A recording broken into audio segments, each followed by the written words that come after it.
감사합니다. 오늘 우리에게 주신 말씀 느헤미야 2장입니다. 느헤미야 2장 11절로 20절까지 오늘 본문이고요. 먼저는 우리 11절 12절 말씀 두 절만 함께 보겠습니다. 느헤미야 2장 11절 12절 두 절의 말씀 우리 함께 한 목소리로 봉독하지요. 내가 예루살렘에 이르러 머무른 지 사흘 만에 내 하나님께서 예루살렘을 위해 무엇을 할 것인지 내 마음에 주신 것을 내가 아무에게도 말하지 아니하고 밤에 일어나 몇몇 사람과 함께 나아갈새 내가 탄 짐승 외에는 다른 짐승이 없더라. 아멘. 감사합니다. 우리 느헤미야의 이야기를 보고 있습니다.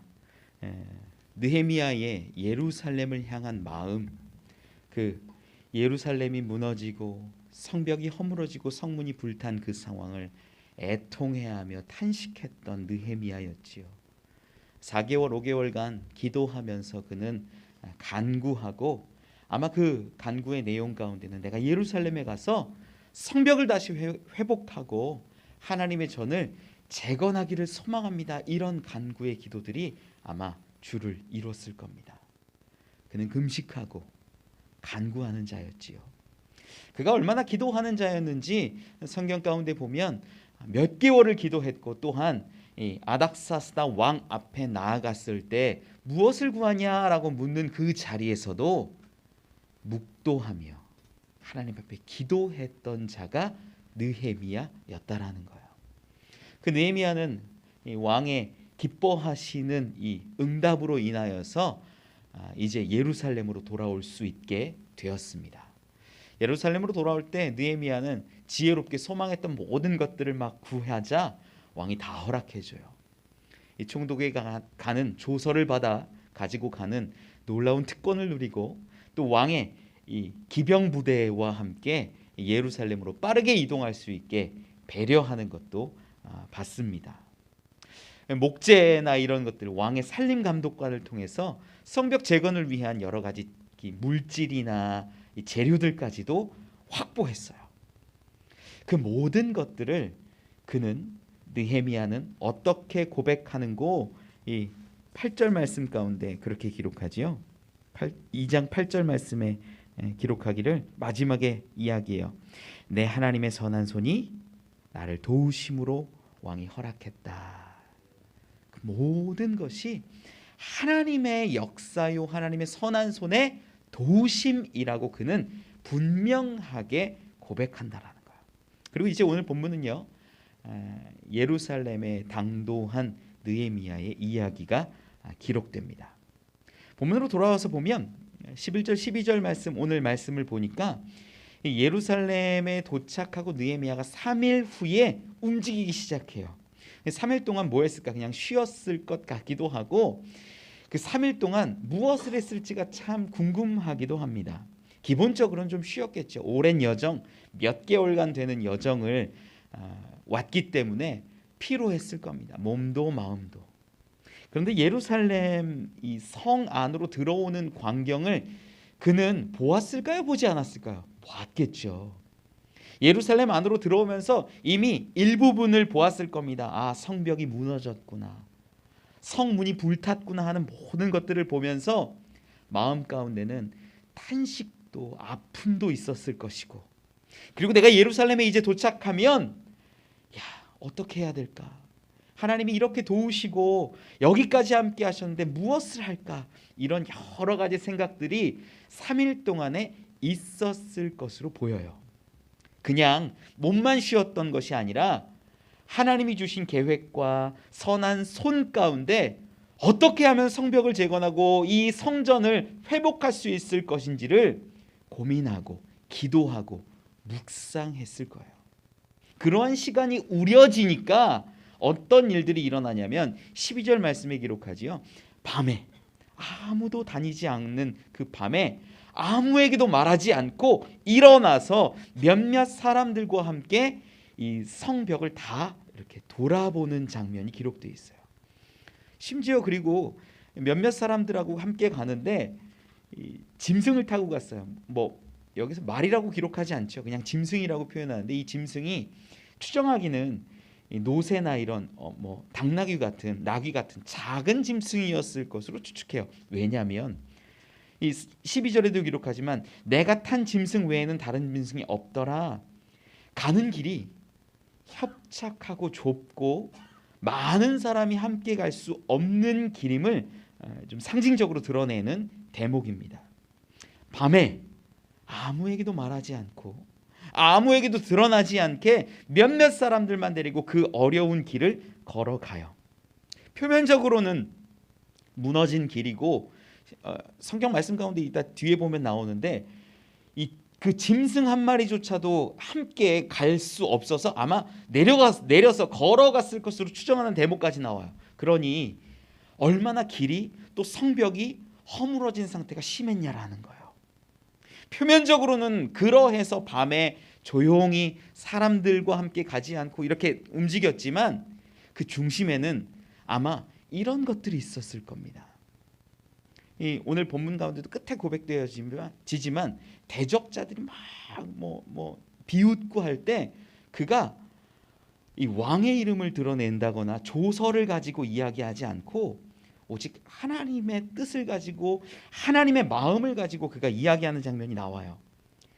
지금 오늘 본문 11절 12절 말씀에도 사람들에게 드러내지 않고 그는요 혼자 밤에 몇몇 사람들만 데리고 이렇게 성벽을 살펴요. 그건 이 일이 하나님의 일임을, 하나님이 하셔야 하는 일임을 하나님과 함께 동행함으로 그가 표현하고 싶었던 겁니다. 그가 조서를 가지고 있으면요 주변 지역의 총독들에게 보여주거나 아니면 지금 예루살렘에 와서 뭐 고관들이나 방백들이나 총독의 일을 하고 있는 사람들에게 이야기해서 우리 빨리 성전 재건합시다 이렇게 고백할 수도 있어요. 말할 수도 있어요. 선포하고 지시하고 명령할 수 있어요. 그런데 그는 그러지 않고 상황을 살펴요. 하나님 어떻게 하시겠습니까? 그런 마음이, 하나님을 의지하는 마음이 그 가운데 분명히 있었을 거라는 거죠. 여러분 무언가 새로운 일을 시작할 때 우리에게 멈춤의 시간이 분명히 필요합니다. 하나님의 일을 행할 때 우리가 침묵하는 것 같지만, 무너진 것 같지만 우리가 멈추어서 하나님의 음성을 듣고 하나님의 방법으로 걸어가려고 할 때 하나님의 음성이 그제서야 들린다라는 거예요. 예수님은 십자가를 지시기 전 겟세마네에서 홀로 기도하셨어요. 침묵하셨어요. 정말로 하나님과의 교제의 시간, 하나님과 함께하는 시간을 가지셨다라는 거예요. 다른 사람들과 있는 것이 아니라 야 내가 어떻게 하면 십자가를 잘 질 수 있겠니? 내가 어떻게 하면 하나님의 뜻을 잘 이룰 수 있겠니? 이것을 상의하고 모의한 것이 아니라 하나님과 함께하면서 기도하고 눈물 짓고 부르짖었다라는 거예요. 여러분 신앙은요 지혜도 모으고 아이디어도 같이 짜는 거 그거 좋지만 근본적으로는 하나님을 의지하고 하나님과 함께하는 것으로부터 시작한다라는 거예요. 여러분 이게 너무나 중요해요. 그는 그래서 사람들과 교제하고 사람들과 회의하지 않고 묻지 않고 하나님 어떻게 하시겠습니까? 라는 마음으로 기도하듯 그곳을 돌고 그 성벽 무너진 것들을 살펴보았을 것이라는 겁니다. 계속 오늘 본문을 읽으면요 13절에서 15절까지 한번 읽어보죠. 한 목소리로 읽죠. 시작. 그 밤에 골짜기 문으로 나가서 용정으로 분문에 이르는 동안에 보니 예루살렘 성벽이 다 무너졌고 성문은 불탔더라. 앞으로 나아가 샘문과 왕의 못에 이르러서는 탄 짐승이 지나갈 곳이 없는지라. 그 밤에 시내를 따라 올라가서 성벽을 살펴본 후에 돌아서 골짜기 문으로 돌아왔으나. 아멘. 그가 골짜기라는 문, 골짜기 문이라고 있어요. 예루살렘 성이 어떻게 되어 있냐면 성벽이 약간 위쪽이 이렇게 크고 아래쪽이 이렇게 좁아지는 이렇게 형태예요. 실제로 지도를 보면 그렇게 되어 있는데 문이 여러 개가 있습니다. 문이 여러 개가 있는데 지금 이 느헤미야의 문을 확인했던 여정들을 살펴보면 이 골짜기 문으로부터 시작해서 어떤 곳들이 있냐면 뭐 용정이라고 있어요. 용정이라는 것은 이 용이나 뱀의 형상처럼 생긴 샘물이라는 의미예요. 거기를 지나고 또 분문이라는 곳을 지납니다. 분문은 이 예루살렘 이 성이 있으면 맨 아래쪽 남쪽 맨 끝에 이렇게 뾰족하게 이렇게 나와 있는데 거기 문이 하나 있는데 분문이 영어로 하면 덩 게이트예요. 똥문이라는 거예요. 뭐냐면 예루살렘 안에서 뭐 생활 쓰레기라든지 더러운 것들이라든지 혹은 또 뭐 제사를 지내고 나서 이 재물이 이렇게 똥이 나올 수도 있고 여러 가지 이제 버려야 할 것들이 나오잖아요. 그런 것들이 다 그쪽으로 해서 나가는 문이었다 해서 분문이 있었어요. 맨 남쪽에 있었던 문. 그곳으로 해서 어디까지 갑니까? 이제 뭐 샘문과 왕의 못까지 이르릅니다. 심지어 오늘 본문에서도 방금 기록했지만 14절에 왕의 못에 이르러서는 탄 짐승이 지나갈 곳이 없는지라. 성벽이 어떻게 무너져 있는지가 좀 보이는 거죠. 완전히 허물어져서 그 짐승 하나가 지나갈 길이 없는 거예요. 그런 황폐한 것들을 그가 보게 됩니다. 그리고 15절 말씀 가운데 보니까 그 밤에 시내를 따라 올라가서 성벽을 살펴본 후에 돌아와서 골짜기 문으로 돌아왔으나, 그러니까 예루살렘 전체의 이 성벽을 한 3km 정도로 보거든요. 3km 정도 되는 거리를 거의 대부분을 직접 돌아봤다라는 것을 알 수 있어요. 느헤미야가 그냥 이야기만 듣거나 보고를 받았거나 어떻게 됐는지 이렇게 살짝 본 것이 아니라, 그리고 또 예루살렘으로 들어올 때 보았던 한 면만 본 것이 아니라 전체 성벽을 다 돌아봤다라는 거예요. 그러는 가운데 분문이라는 곳이 좀 여기가 의미가 좀 있는 것이 어떤 거냐면, 분문이라는 곳은 방금 말씀드렸지만 똥을 버리고 생활 쓰레기를 버리고 이런 더러운 문 중에 하나입니다. 그러다 보니까 이 분문 근처에 사는 사람들은 어떤 사람들이냐면 이스라엘 유대인들 가운데서도 가장 최하층민이었다라는 거예요. 계급을 나누지는 않지만 그 계급 가운데에서도 가장 어렵고 힘들고 못 사는 사람들, 환경이 안 좋은 거예요. 냄새가 나는 거예요. 그런 곳에 지냈다라는 거예요. 물론 그걸 뭐 그런 학자들의 의견을 우리가 부정할 필요는 없고 그대로 보는 거죠. 그런데 느헤미야가 지금 어디를 지나가냐면 그런 사람들의 삶의 모습까지도 보는 거예요.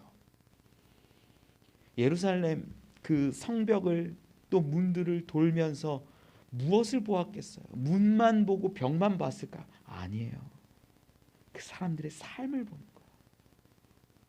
가장 좋은 곳에 위치한 사람들도 보았을 것이고, 분문이라는 가장 하층민들이 지내고 살아가는 삶의 현장도 느헤미야는 보았다라는 거죠. 그리고 나서 한 바퀴를 삥 둘러서 다시 골짜기 문으로 들어온 겁니다. 그렇게 예루살렘의 모든 성벽과 문들을 확인했는데 대부분이 허물어지고 성문은 불타 버렸습니다. 그리고 오늘 본문 16절에 이르면요, 16절 같이 한번 읽어볼까요? 시작. 방백들은 내가 어디 갔었으며 무엇을 하였는지 알지 못하였고 나도 그 일을 유다 사람들에게나 제사장들에게나 귀족들에게나 방백들에게나 그 외에 일하는 자들에게 알리지 아니하다가 아무에게도 말하지 않았대요. 제가 앞에도 말씀드렸지만 그가 밤에 몇몇 사람들만 데리고 조용히 몰래 그런 모든 것들을 살펴보았던 이유, 하나님을 의지하기 위함이에요. 왕이 자기에게 허락해준 그 모든 일들이 하나님의 선한 손의 도우심이라는 것을 알고 고백했던 그는요, 이제 성벽을 재건하고 성벽을 건축해야 하는데 이것이 회의하고 지혜를 모으고 어떤 방법이 좋을까 막 이야기한다고 되는 것이 아니라 하나님의 방법으로 하나님의 때를 기다리면서 막 소문내고 일하고 그러지 않았다라는 거예요. 지금 방백이나 뭐 유다 사람들, 제사장이나 귀족, 방백 모든 사람들이요 다 하나님의 백성이에요. 그들에게 이런 얘기를 하고 어떻게 하면 좋겠습니까? 라고 물으면요 별의별 얘기가 다 나올 거예요. 야, 옛날에 우리 13년 전에 에스라도 열심히 성전 건축하고 가르치고 그랬는데 어느 날 저 북쪽에 있는 사마리아 사람들이 이 아닥사스다 왕에게 거짓으로 조서를 보내고 고발하여서 우리가 다 멈추게 되었고 군대가 와서 성문을 불태웠고 성벽이 무너졌습니다. 이런 얘기 아마 저들이 했을 거예요. 그 사실도 다 알고 있어요. 느헤미야도. 그러니 사람의 힘과 방법을 의지하는 것이 아니라 하나님의 때를 기다리면서 그는 기도하고 있었다라는 것입니다. 17절 말씀 우리 같이 한번 읽어볼까요? 본문 17절 시작. 이르기를 우리가 당한 곤경은 너희도 보고 있는 바라.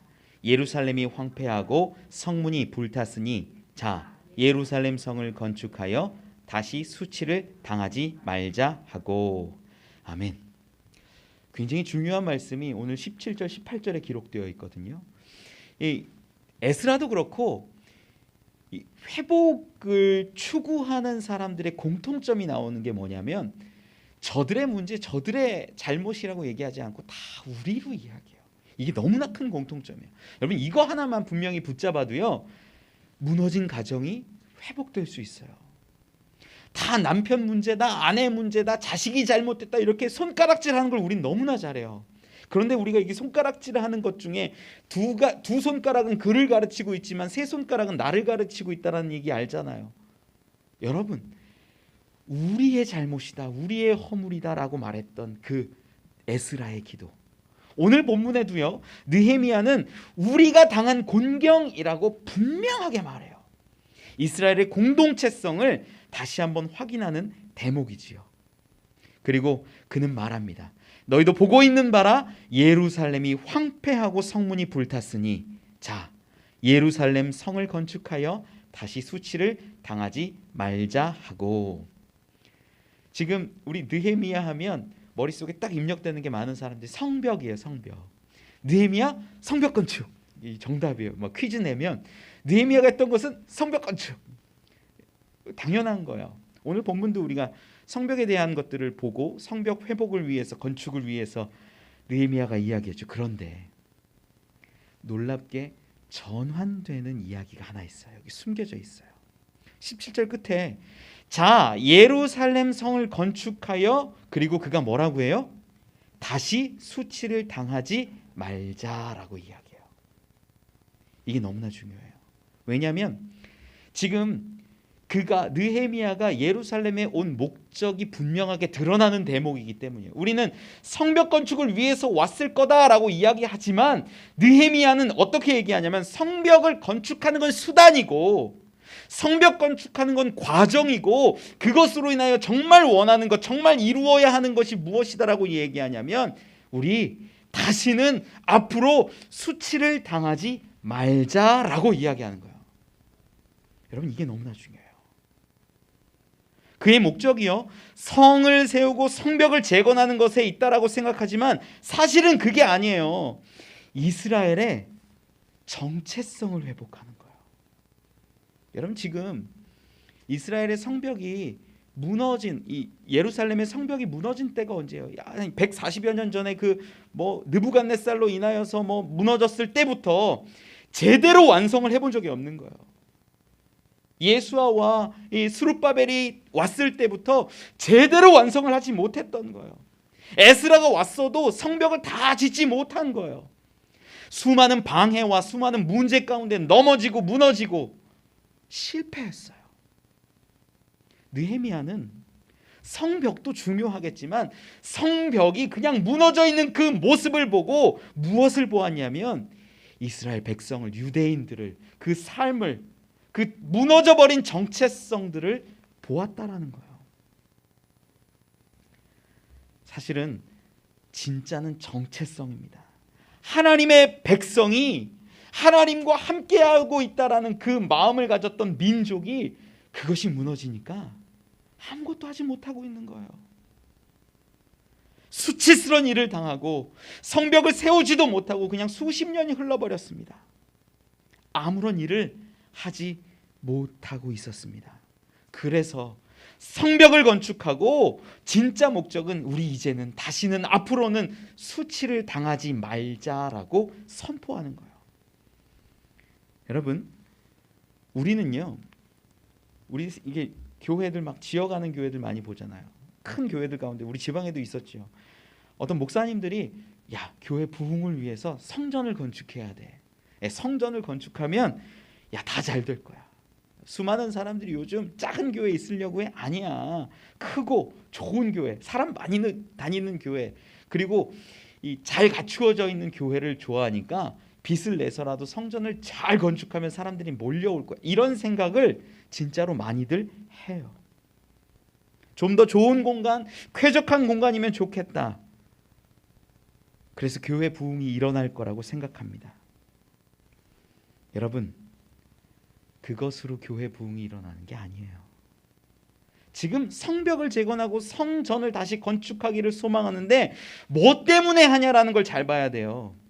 무너져버린 우리의 정체성, 사그라들어버린 우리가 하나님의 백성이라고 이야기하는 그 모습이 다 무너져 있었기 때문에 그것을 위해서 성벽을 재건하자라고 외쳤던 것입니다. 저들은요, 허물어진 성벽을 수십 년 동안 보면서 어떤 마음이 들었을까요? 야, 우린 아무것도 할 수 없네. 야, 우리는 이렇게까지 여기 와서 열심히 살고는 있지만 툭하면 외세 침입, 다른 민족들이 강도떼가 들어오고 우리는 막을 수 없고, 하나님의 백성이라고 우리는 고백하고 이야기하고 우리는 매일 상번제를 드리고 제사를 다 회복한 것 같은데 하나님이 도와주시지 않는 것 같고, 똑같고 잘 되는 건 하나도 없고 어렵네. 마음이 무너져 버렸다라는 거예요. 신앙의 정체성이 완전히 바닥을 향해 있다라는 거예요. 여러분, 그때 느헤미야는 분명히 외칩니다. 자, 예루살렘 성을 건축하여 다시 수치를 당하지 말자. 더 부강하자, 더 커지자, 우리 독립하자, 위대해지자, 이런 것들을 위해서 성벽을 건축하자라고 한 것이 결코 아니라는 거예요. 우리가 하나님의 백성이라면, 하나님의 사람들이라면 우리의 모습을 다시 회복해야 되지 않겠느냐라고 외쳤다라는 거죠. 여러분 가운데 삶이 무너져 있고 신앙이 무너져 있다면 여러분의 신앙이, 삶이 다시 회복하기를 원합니다. 그 것 중에 하나가 재건이에요. 건축이에요. 성전을 회복하는 거예요. 이 당시 예루살렘이 한 3km 정도 이 둘레가 되었었는데, 성벽이 두께가요 보통 2.7m입니다. 두께가, 높이는 한 3m 정도 돼요. 어마어마한 거예요. 그걸 돌을 가져다가 이 짓는다라는 거는 지금 다 무너져 버린 그 성벽 가운데 재건한다라는 게 쉽지 않아요. 그런데 지금 이 느헤미야는 외치고 선포합니다. 우리 성벽을 다시 재건해서 우리가 하나님의 백성이라는 것을, 하나님이 우리를 지키시고 돌보신다라는 것을, 그 정체성을 다시 회복해서 우리 수치를 떠나가게 하자라고 외치는 겁니다. 이것이 너무나 필요한 우리들에게도의 모습입니다. 진짜 건축의 목적, 벽이 아니라 하나님이 우리와 함께 하신다라는 이 백성으로서의 정체성, 이것을 회복하기를 바랬지요. 18절 말씀을 계속 보지요. 읽어보죠. 시작. 또 그들에게 하나님의 선한 손이 나를 도우신 일과 왕이 내게 이른 말씀을 전하였더니 그들의 말이 일어나 건축하자 하고 모두 힘을 내어 이 선한 일을 하려 하매. 아멘. 느헤미야가요 간증을 했어요. 아마 간증을 했다라고 하면 여기는 말이 다 기록하진 않지만 그가 예루살렘에 사람이 와서 이제 이야기를 들었던, 그래서 마음이 어려워서 금식하며 기도했던 이야기부터 시작했겠지요.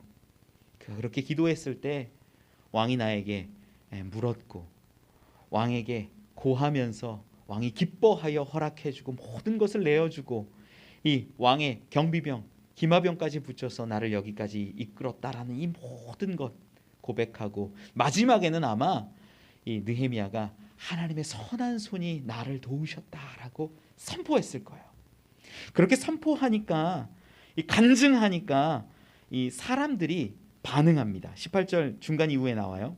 그들의 말이 일어나 건축하자 하고 모두 힘을 내어 이 선한 일을 하려 하매, 이렇게 기록하지요. 여러분, 여기에서도 중요하게 분명하게 드러나고 전환되는 것이 하나 나타나요. 뭐냐면, 자, 건축하자라고 저들이 말했는데, 건축하자라고 말했던 것이 18절 끝에 가면은 무엇으로 변하냐면 이 선한 일을 하려 함에로 바뀌어요. 자, 그들이 이제 막 느헤미야의 간증을 듣고 하나님의 선한 손이 도우셨다라는 이야기를 들으니까 마음이 감동이 왔어요. 기뻤어요. 야, 우리도 이제 해야겠다라고 외치면서 일어나 건축하자라고 선포했지요. 그런데 그것을 단순히 표현하는 것이 아니라 그 건축하자라는 말의 진짜 의미를 드러내는 게 18절 끝에 모두 힘을 내어 이 선한 일을 하려 했다라는 거예요. 우리가 이 성경을 좀 잘 읽어야 되는 게 논리도 잘 봐야 돼요. 여러분, 지금 우리가 이 말씀을 읽을 때요, 건축하자고 이 선한 일을요 건축으로 바꾸잖아요. 그래도 말이 돼요. 어떻게 되냐면 그들의 말이 일어나 건축하자 하고 모두 힘을 내어 건축을 하려 하매, 말 돼요 안 돼요? 되죠. 말 되는데 본문에서는요 건축하자라고 말해놓고 끝에는 이 선한 일이라고 내용을 바꿔버려요. 왜 그랬을까? 네, 강해처럼 왜 선한 일이라고 그가 고백하고 바뀌게 되었을까? 오늘 본문에서는요, 본문 내에서 보면 성벽을 재건하는 일이 하나님의 선한 일이 돼요. 맞아요. 그런데 건축하는 것을 궁극적으로 뭐라고 얘기하냐면 지금 선한 일이라고 이야기하는데, 그러면 건축하고 성벽을 쌓는 것이 다 선한 일일까요? 아니라는 거예요. 물론 하나님의 성전을 회복하고 성벽을 건축하는 것, 외관상으로 보면, 외형상으로 보면 다 선한 일이라고 볼 수도 있겠지만 꼭 그렇지만은 않다라는 거예요. 만약 목회자가요 건축이 하나님의 일입니다 라고 말해서 막, 야, 내가 빚을 막 한 100억을 들여갖고 200억을 들여가지고 크게 짓고 막 최고로 좋은 시설들을 해놓고 멋지게 하고 막 이러면, 야, 사람들이 몰려올 거야. 부흥할 거야. 그래갖고 야, 멋있게 목회를 해보자. 욕심을 가지고 건축해야 됩니다. 야, 느헤미야도 건축하지 않았습니까? 여러분 건축하십시오. 집을 팔아서 헌금하시오. 이러면 그게 선한 일일까요? 아니라는 거예요. 여러분 죄송한데 그거 아니라는 거예요. 선한 일과 건축은 때로는 같아질 수도 있고 선한 일과 건축이 다를 수도 있어요. 우리가 그 부분을 봐야 되는 거예요. 여러분, 건축이라는 일 앞에서 사실 뭘 봐야 되냐면 이것이 하나님의 선한 일인가를 봐야 돼요. 이것이 하나님의 뜻에 합한 것인가, 하나님의 계획 가운데 있는 것인가를 보아야 하나님이 계획하신 것이고 하나님이 회복하기를 원하셨고 하나님이 그 성벽 재건을 통하여서 이스라엘 백성들의, 유대인들의 마음 가운데 다시 회복을 원하셨다면 성벽 재건이 선한 일이지요. 그런데 하나님의 뜻이 그렇지 않다면 성벽 재건은 선한 일이라고 고백할 수 없다라는 겁니다. 우리가 하나님의 관계된 모든 것이 선한 건 아니에요. 우리 오해하면 안 돼요. 이 일을 할 때 하나님이 기뻐하시겠냐, 하나님의 계획 가운데 있냐, 하나님의 뜻 가운데 있냐, 이것들을 보아야지 진짜 건축을 하든 무너뜨리든 이게 하나님의 뜻이지, 건축한다라는 게 다 하나님의 뜻은 아니라는 겁니다. 여러분, 예수님이 죽으시고 이 부활하셨을 때 사람들이 부활하셨음에도 불구하고 굉장히 많이들 두려워했어요. 그리고 그들이 모여가지고 막 이 다락방에서 기도했죠. 성령 임재 사건을 경험해요. 성령 임재 사건이 일어나고 나면, 야, 하나님의 나라가 도래하고 성령이 임하셨으니 놀라운 일들이 있을 거야. 막 그때 수많은 사람들이 막 믿기 시작하기도 하고 막 그런 일들이 벌어졌거든요. 그런데 성령의 임재가 일어나고 나서 이 예루살렘 가운데 어떤 일들이 일어난 줄 아세요? 드러나는 것들이, 우리 사도행전 8장 1절 한 번만 좀 찾아볼까요? 사도행전 8장 1절 말씀 한번 찾아보죠. 199면에 있습니다. 사도행전 8장 1절 말씀 중간부터, 그날에부터 같이 읽어보죠. 시작. 그날에 예루살렘에 있는 교회에 큰 박해가 있어 사도 외에는 다 유대와 사마리아 모든 땅으로 흩어지니라. 아멘. 여러분, 성령 받은 이스라엘 그 초대 교회 가운데 스데반이라는 집사님이 죽어요. 성령 받았는데. 그리고 수많은 사람들이, 예수 믿는 사람들이 다 흩어져 버려요. 성령 받았는데. 나중에 이 성령의 임재 사건으로 인하여서 이 일이 나중에 어떻게 되냐면 온 지역에 복음을 들고 예수를 전하는 사람들이 된다는 거예요. 가만히 보면요, 성령의 역사는요, 세우고 쌓고 멋지게 만들고 이런 것도 그렇지만 성령의 역사는요, 때로는요 멈추게 하고, 때로는 흩어지게 하고, 때로는 우리가 망한 것처럼 보이고 죽은 것처럼 보이지만 그것들을 사용하셔서 하나님의 뜻을 이루어 간다라는 거예요. 그게 하나님의 뜻 가운데, 하나님의 계획 가운데 있는 겁니다. 그래서 이걸 알아야 성벽을 세우는 것이 지금 하나님의 뜻인지, 성벽을 허무는 게 하나님의 계획인지를 알 수 있게 되는 거예요. 그래서 여러분, 하나님의 뜻을 먼저 보셔야 돼요. 건축을 보고 성벽을 재건하는 것을 보는 게 아니라 하나님의 뜻이 어디 있는가, 하나님의 선한 마음이, 계획이 어디에 있는지를 우리는 먼저 확인해야 한다라는 거죠. 우리가 하나님의 뜻을 깨닫고 하나님 앞에서 그 뜻을 따라서 행할 때 그것이 선한 일이 되고 그러한 삶을 살아가는 사람을 형통하다 하는 거예요. 여러분, 형통이 다른 게 아니에요. 우리 요셉에게 형통이 기록되어 있는 부분이 창세기 39장에 나와요. 우리 찾진 않을게요. 39장에 보면 그가 형통했다라는 기록이 2번 나오는데, 크게 언제 나오냐면 보디발의 집 가운데 노예로 팔려갔을 때, 그리고 감옥에 갇혔을 때 형통하다 기록해요. 말이 안 되죠. 하나님의 사람이 형통한데 왜 노예로 팔려가고 왜 감옥에 갇힙니까? 그런데 그곳에서 하나님은 더 큰 계획을 가지고 계셨다라는 거예요. 이스라엘을 살리고 이스라엘을 구원하고 그 땅에서 이 민족이 나라가 되게끔 하는 놀라운 일들을 계획하셨다라는 거죠. 그래서 여러분 분명히 기억하셔야 돼요. 우리가 성벽을 쌓는 것도 좋고 성전을 세우는 것도 좋아요. 때로는 헌신하게 하고 때로는 집을 팔게 할 수도 있어요. 맞아요. 그런데 그것이 하나님의 뜻에 있느냐, 하나님의 계획에 있느냐, 이것들을 바라보아야 이게 선한 일 가운데 우리가 들어가는 게 되지, 그냥 무턱대고 세우고 한다라고 그건 결코 하나님의 뜻에 있지는 않습니다. 여러분, 오늘 본문 가운데 느헤미야는요, 이제 정말로 성벽을 세워야 하는 때였어요. 사람들의 마음이 무너지고 삶이 무너지고 하나님이 우리와 함께 하시지 않는다라는 마음들도 팽배했을 겁니다. 그들이 문 밖으로 지나다닐 때마다 무엇을 보겠습니까? 불타버린 성문을 보고 허물어져 버린 성벽을 볼 때 하나님을 어떻게 떠올렸겠습니까? 그때 느헤미야는 회복해야 된다. 정체성을 다시 한번 회복해야 된다. 그래서 고백했던 겁니다. 다시는 수치를 당하지 말자. 우리 이제는 이 하나님의 선한 일들을 감당하자라고 외쳤지요. 오늘 본문으로 돌아와서 19절 말씀 같이 읽어볼게요. 느헤미야 2장 19절 말씀 같이 읽죠. 시작. 호론 사람 산발랏과 종이었던 암몬 사람 도비야와 아라비아 사람 게셈이 이 말을 듣고 우리를 업신여기고 우리를 비웃어 이르되 너희가 하는 일이 무엇이냐, 너희가 왕을 배반하고자 하느냐 하기로. 아멘. 산발랏, 도비야, 게셈, 이 세 사람이 이스라엘을 업신여기고 웃고 있습니다. 비웃고 있어요.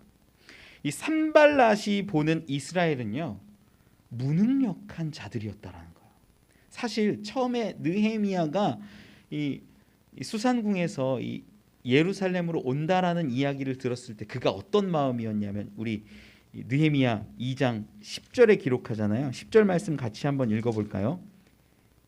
호론 사람 산발랏과 종이었던 암몬 사람 도비야가 이스라엘 자손을 흥왕하게 하려는 사람이 왔다 함을 듣고 심히 근심하더라. 처음에는요, 느헤미야가 이 예루살렘에 도착했다라는 이야기를 듣고 가는 여정일 수도 있고 그 모든 것들을 듣고 뭐 했냐면 근심했어요. 두려워했어요. 에스라가 처음에 왔을 때 어땠냐면 에스라가 큰 권세가 있었거든요. 막 어마어마한 능력이 있어가지고 야, 이대로 하면 어떻게 감당이 안 됐어요. 그래 에스라가 도착해서 첫 번째 한 것들이 뭐였냐면 통혼을 금하고 막 이런 일들을 막 종교적인 개혁을 일으키고 이 민족의 정체성을 다시 회복하는 일들을 했어요. 그런데 다 수포로 돌아가요. 성벽을 세우려고 하는데 거짓으로 저 북쪽에 있었던 사마리아 쪽에 있었던 사람들이 지금 산발랏, 도비야 이런 사람들이 거짓으로 이 조서를 꾸몄을 때 고발했을 때 다 멈춰버렸던 거죠. 이러한 걸 너무나 잘 알고 있는 거예요.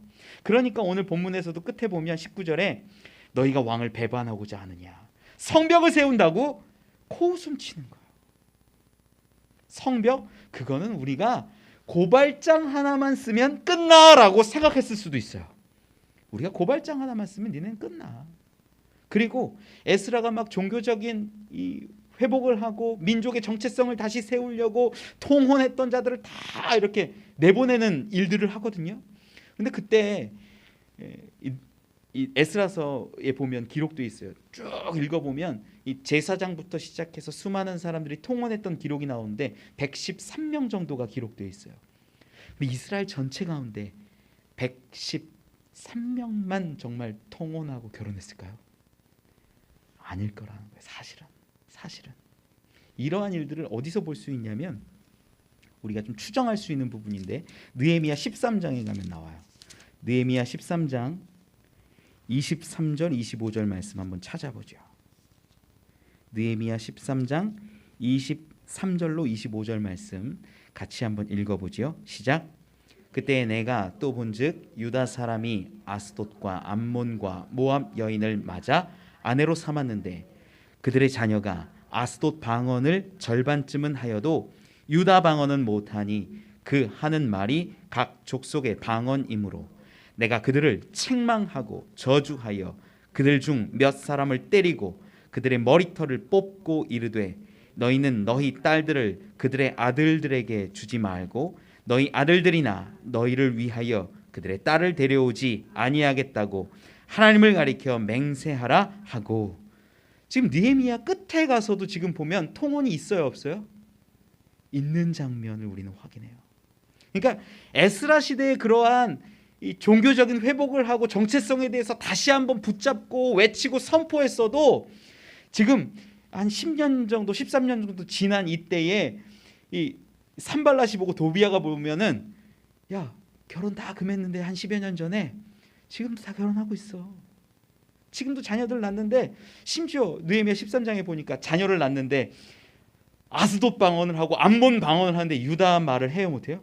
못한다라고 기록해요. 이게 그 당시 현실이었다는 거예요. 그걸 산발랏이 알고 있는 거예요.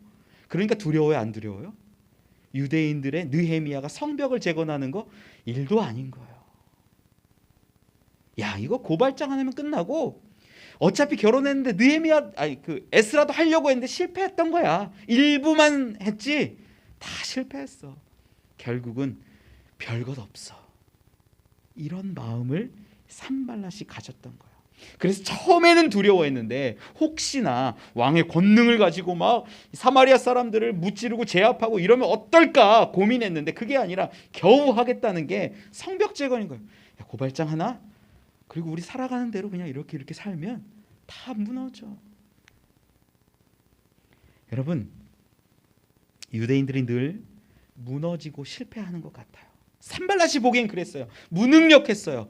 세상의 기준으로 그리스도인들을 보면요 우리도 그래요.